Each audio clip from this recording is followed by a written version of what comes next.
এই দেশে আপনি চাইলেও সচেতন হইতে পারবেন না। যাই হোক, আমি ছিলাম গাজীপুর চৌরাস্তা, তো প্রচন্ড গরম, সেই হিসাবে একটা পানির বোতল কিনলাম পানি খাওয়ার। পানি খাওয়ার পর মন দিল শান্তি, একটা তৃপ্তি।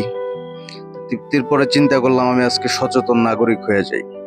এই বোতলটা আমি একটা নির্দিষ্ট স্থানে ফেলবো, যেখানে সরকার থেকে দেয়া আছে বা এই জাতীয় কিছু একটা, যাতে বজ্রটা মানে পরিবেশের ক্ষতি না করে।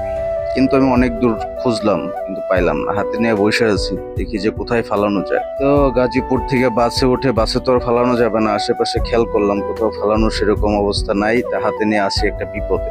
তো এই বিপদ হাতে নিয়ে অনেকক্ষণ বসে আছি, শেষ পর্যন্ত দেখি যে এটা কোথায় ফালানো যায়। তো গাজীপুর ছাইরে আমি বাসে করে চলে আসছি হচ্ছে ময়মনসিংহ। তো এখানে আইসাও আমি আশেপাশে সেরকম কিছু একটা খুঁজে পাই নাই যে আসলে ফালানোর মতো নির্দিষ্ট কোনো জায়গা। আশেপাশে অনেক ময়লা আছে, ময়লার বাগার আছে রাস্তার পাশে আর কি, যেটা জনমানুষের দুর্ভোগ। তো এগুলো দেখার কেউ নাই। তো এই দেশে আসলে পরিবর্তনটা আসবে কিভাবে আর হবে কিভাবে সেটাও আমার জানা নাই। যাই হোক, ফাইনালি আমি চলে আসছি আমার ফ্যাক্টরিতে। তো এখানে আইসা, এখানে তো অ্যাভেলেবেল, আশপাশ দেখলেই বুঝতে পারবেন কতটা পরিষ্কার পরিচ্ছন্ন। আর হচ্ছে দুই কাইক আগাইলেই দেখবেন একটা করে ইউজ মি লেখা ড্রাম আছে, যেখানে হচ্ছে ময়লা আমরা ফালাই। তো কত সুন্দর পরিবেশ। দেশের সরকারেরও আসলে এইসব বিষয়ে নজর দেওয়া উচিত বা মানুষকে সচেতন করা উচিত।